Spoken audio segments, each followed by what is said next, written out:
ठंड का मौसम शुरू हो चुका था।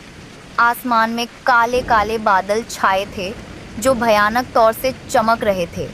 दरवाजे पर ही बैठकर कुकू और गुड़िया पढ़ाई कर रहे थे। रीमा, मैं काम पर जा रहा हूँ। ठीक है टुन्नू जी, लेकिन आज जाना ज़रूरी है क्या? देखिए ना, बाहर का मौसम बहुत ख़राब हो रहा है। बहू बिल्कुल ठीक कह रही है बेटा। देख, बहुत ज़्यादा बिजली चमक रही है, जैसे तेज़ तूफानी बारिश होगी। माँ, अगर बारिश के चलते घर पर रुक जाऊंगा तो दाल रोटी कैसे चलेगी? जाऊंगा तो 4 पैसे कमा कर लाऊंगा, अगर नहीं गया तो बहुत नुकसान हो जाएगा। और अनाज की ट्रक आई है रात में, उसे लेकर शहर जाना है। जैसे ही टुन्नू अपने परिवार को छोड़कर जाने लगता है, उसके दोनों बच्चे कुकू और गुड़िया उससे लिपट जाते हैं। जल्दी आना पापा, हम आपका इंतज़ार करेंगे। मेरा बच्चा, मेरा प्यारा बच्चा, जल्दी आऊंगा। और जब आऊंगा तो तुम दोनों के लिए ढेर सारी कैंडीज और खिलौने लेकर आऊंगा। लेकिन उस रोज टुन्नू के सिर पर काल मंडरा रहा था। पूरी रात मूसलाधार बारिश होती है, जिसके मारे उस गरीब परिवार सो नहीं पाते और छत जगह जगह से टपकने लगती है। दोनों बच्चों को ठंड लग रही थी। माँ, पूरा फर्श तो गीला गीला है, हम कहाँ सोएंगे? चिंता मत करो बच्चों, मैं इसे सुखा दूंगी। माँ, मुझे बहुत जोर नींद आ रही है, सुला दो ना। कहाँ पर सुलाऊं मेरा बच्चा? पूरे के पूरे घर में तो बरसात का पानी घुसा हुआ है। किराया देते हुए भी हर बार घर में बरसात का पानी ऐसे ही जमा हो जाता है। मकान मालिक जानबूझ के घर की छत की दीवार, फर्श कुछ नहीं ठीक करा रहा, ताकि हम गरीबों को खाली करवा सके। यहाँ से घर खाली करके जाएंगे भी कहाँ? महंगाई इतनी ज़्यादा बढ़ गई है कि कहीं भी कमरा 4,000 5,000 से कम का नहीं। बस ये तो झुग्गी ही 1,500 रुपये में मिल गई, वरना इस बरसात के मौसम में हमारे सर पर छत भी नहीं होती। बरसात का पानी साफ करते करते सुबह के 4 से 5 बज जाते हैं। तभी कोई जोर जोर से दरवाजा खटखटाता है। खोलो रे खोलो, अरे जल्दी खोलो दरवाजा। ये तो मकान मालिक की आवाज लगती है, मगर ये सुबह सुबह आकर गदर क्यों मचा रहा है? मैं देखती हूँ। बूढ़ी सास दरवाजा खोलती है, तब मकान मालिक कालू कौवा अंदर आता है। कालू, आप इतनी सुबह सुबह यहाँ पर? चलो भोरिया बिस्तर उठाओ और निकलो अपने अपने बच्चे लेकर। लेकिन क्यों सेठ जी? मेरे पति तो टाइम से किराया दे देते हैं। इसी महीने थोड़ी देरी हुई है, लेकिन आज वो कमा कर आएंगे तो पैसे दे देंगे। अरे लगता है किसी ने तुझको खबर नहीं दी, तेरा टुन्नू मर गया है। कल रात को बरसात में अनाज की ट्रक लेकर जा रहा था। कुछ लोग बोल रहे थे कि पुल टूट गया और बरसात बहा ले गई, तो कुछ लोग तो ऐसा भी कह रहे हैं कि बिजली गिर गई और मजदूर समेत सब वहीं पर ही मर गए। हाय, मेरा बच्चा मुझको अपने संग में ले चलता। अरे ओ बुढ़िया, मेरे मकान में रोना पीटना मत लगा। चलो फूटो, निकलो यहाँ से।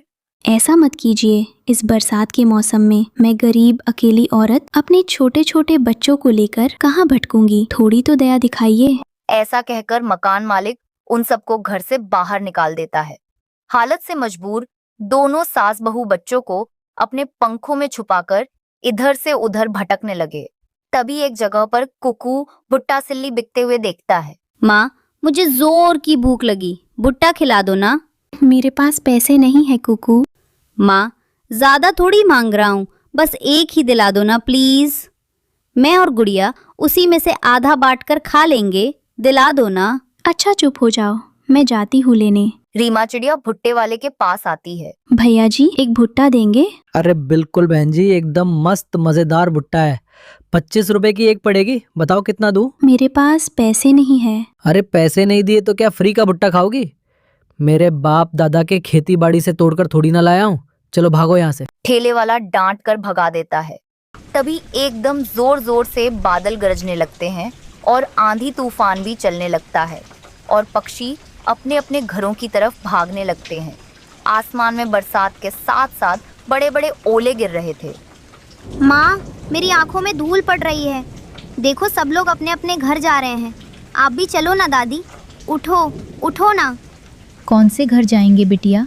घर तो है ही नहीं हम गरीबों का। माँ जी देखो, बारिश होने लगी, सर छिपाने के लिए जगह ढूंढनी होगी। सुबह से शाम रात तक बरसात में भीगकर बेचारे गरीब परिवार वाले थर थर कांपे जा रहे थे। कुकू की तबीयत खराब हो गई थी। माँ, मुझे बहुत जोर की ठंड लग रही। माँ, घर चलो ना। माँ, कुकू को कुछ हो गया है, देख। मेरा बच्चा कुकू, आपको क्या हो गया है? बहू, वो देख, वहाँ पर सर छुपाने की थोड़ी सुविधा है, वहीं चलते हैं। बरसात का कहर उस गरीब परिवार को पाइपलाइन में ले आता है। वो सब एक पाइपलाइन में बैठ जाते हैं। इधर बरसात लगातार बरसती जाती है। कुकू मेरा बेटा, उठ जाओ। ये क्या हो गया है तुम्हें? हे भगवान, बड़ा निर्दयी है तू। हर मौसम में बस गरीबों को ही सताता है। हिम्मत हारती हुई रीमा चिड़िया टूटे दिल से भगवान को बहुत कोसती है और रो रो कर कुकू का हाथ पांव मलती है। तब जाकर वो आंखें खोलता है। इस तरह वो बर्फीला बारिश रुकने तक उस पाइपलाइन के घर में ही रहते हैं। कड़कड़ाती ठंड का मौसम था।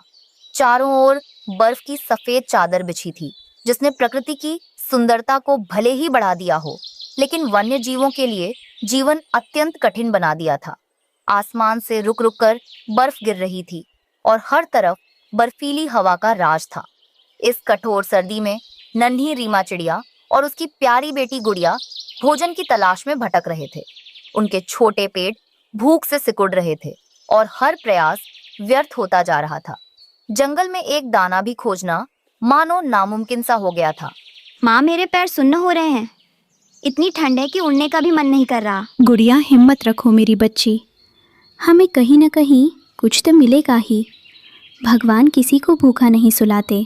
रीमा अपनी बेटी को दिलासा देती रही। वे दोनों एक ऊंचे देवदार के पेड़ से नीचे उतरे और बर्फ में दबे जंगल को निहारने लगे। तभी रीमा की तेज नजरों को बर्फ के नीचे फंसा हुआ सुनहरा सा कुछ अनाज दिखाई दिया। वो बहुत थोड़ा था, पर इस भयंकर भूख के लिए किसी खजाने से कम न था। देखो गुड़िया, वहाँ बर्फ में कुछ दाने फंसे हैं। जल्दी, शायद आज हमारी भूख मिट जाए। क्या सच में आज हमें खाना मिलेगा? अनाज? सच में माँ? चलो जल्दी से निकालते हैं। वे दोनों खुशी खुशी उस जगह पर पहुंचे। रीमा ने एक पतली टहनी ली और उसकी मदद से कुरेदना शुरू किया। वो धीरे धीरे बर्फ को हटा रही थी ताकि दाने सुरक्षित बाहर निकल आएं। ये काम बहुत ही मेहनत और धीरज का था, लेकिन भूख ने उन्हें ऊर्जा दी। दूर एक सूखी शाखा पर बैठा कालू कौवा और उसकी बीवी गौरी कौवी ये सारा दृश्य बड़े गौर से देख रहे थे। उनकी आंखें रीमा के अनाज पर टिकी थीं। गौरी के मन में लालच आ गया था। वाह, देखो कालू, रीमा कितना अच्छा काम कर रही है। हमारे लिए मेहनत करके खाना निकाल रही है। चलो छीन लेते हैं। अरे रुको गौरी, इतनी जल्दी क्यों? उसे पहले पूरी मेहनत कर लेने दो। उसकी मेहनत हमारा भोजन। हम क्यों अपनी पंख दुखाएं? जब वह सारा अनाज बाहर निकाल लेगी तब हम उसे धमका कर छीन लेंगे। थोड़ा सब्र करो। अरे वाह कालू, तुम तो बहुत ही चालाक हो। यह हुई ना बात। आराम से बैठकर तमाशा देखते हैं। रीमा और गुड़िया ने बड़ी मेहनत से सारे अनाज के दाने बाहर निकाल लिए। वे अपनी जीत पर मुस्कुराए और बस खाने ही वाले थे कि अचानक क्रूर कालू और गौरी वहां धड़ाम से आ धमके। अरे चिड़िया, ये क्या कर रही हो? ये अनाज तो हमारा है। जल्दी से इसे यहाँ छोड़ दो। ये क्या बदतमीजी है कालू? हमने इसे इतनी मेहनत से बर्फ से निकाला है। तुम इसे कैसे छीन सकते हो? हमें कोई फर्क नहीं पड़ता। इस जंगल में जिसकी लाठी उसकी भैंस। अब ये दाने हमारे हैं। रीमा के विरोध करने से पहले ही कालू और गौरी ने अनाज पर झपट्टा मारा। उन्होंने झगड़ा किया, रीमा को दूर धकेला और पल भर में सारा अनाज चट कर गए। गुड़िया ये सब देखकर जोर जोर से रोने लगी। माँ, वे कितने बुरे हैं। उन्होंने हमारा खाना छीन लिया। अब हम क्या खाएंगे? शांत हो जाओ गुड़िया, रोना नहीं। जो छीनते हैं उनका पेट कभी नहीं भरता। आओ हम यहाँ से चलें। दुखी मन से माँ बेटी उस जगह को छोड़कर आगे बढ़ गईं। कुछ दूर चलने पर रीमा की नजर फिर से बर्फ में दबे एक और फल पर पड़ी। ये गहरा बैंगनी रंग का एक जामुन का फल था। ठंड के कारण वो एकदम जमा हुआ था। रीमा ने इस बार सावधानी पूर्वक बर्फ हटाना शुरू किया।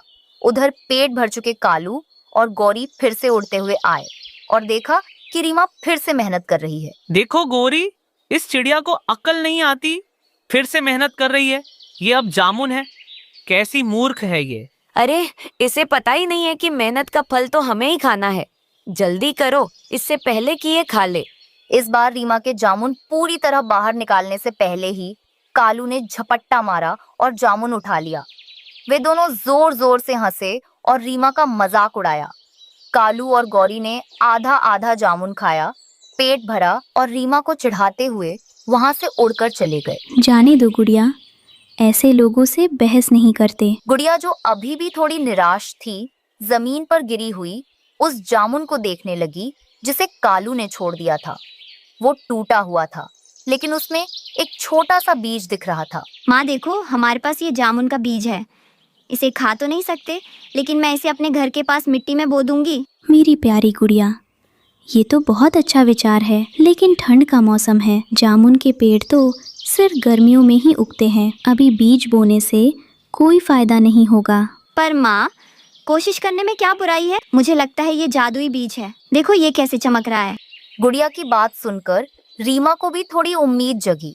वे दोनों अपने छोटे से घोंसले के पास पहुंचे। गुड़िया ने उस जामुन के बीज को बड़ी सावधानी से अपने घर के ठीक सामने बर्फ हटाकर नरम मिट्टी में बो दिया। फिर माँ बेटी दोनों भूखे ही सो गए।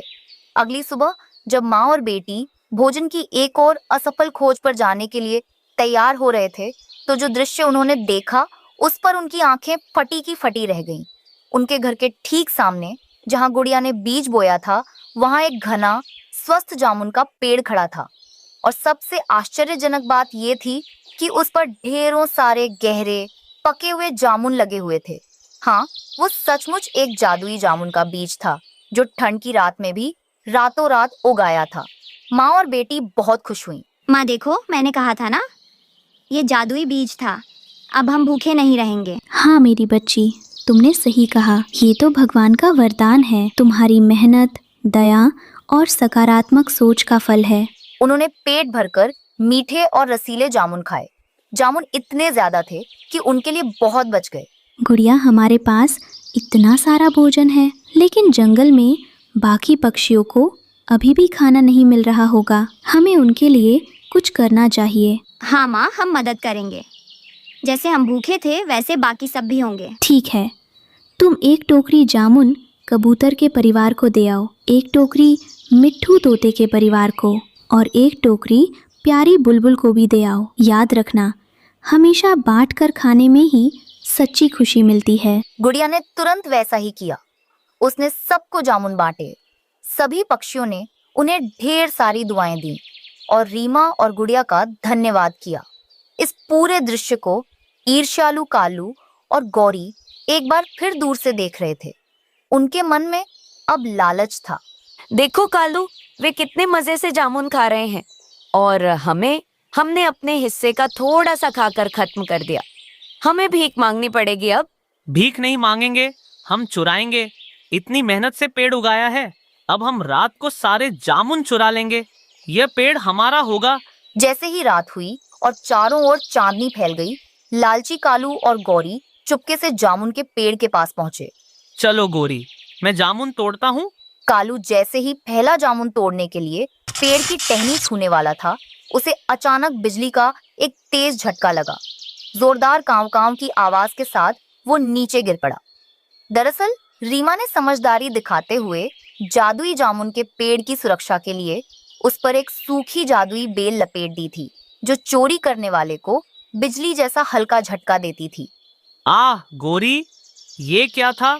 मुझे करंट लगा। इस पेड़ पर तो बिजली है। कालू, ये तो जादू है। लगता है रीमा ने चोरी रोकने के लिए पेड़ पर कोई जादुई सुरक्षा लगा दी है। डर और अपमान से भरे कालू और गौरी वहां से रोते हुए भाग गए। वे ठंड में भूखे ही रह गए क्योंकि उन्होंने मेहनत, दयालुता और ईमानदारी को ठुकराया था। अगले दिन रीमा चिड़िया और उसकी बेटी गुड़िया ने जामुन खाए, बांटे और खुशी खुशी अपना जीवन बिताया। उन्होंने सीख लिया था कि मेहनत और नेकी का फल हमेशा मीठा होता है, भले ही मौसम कितना भी कठोर क्यों न हो। इस कहानी से हमें यह सीख मिलती है कि ईमानदारी, मेहनत और दूसरों के प्रति दया का भाव ही हमें जीवन में सफलता और सच्ची खुशी दिलाता है, जबकि आलस और लालच हमेशा दुखी और भूखा ही रखता है। अब तीनों कालू, गौरी और पिंकी खुशी खुशी रहने लगे। कालू ने यह जान लिया कि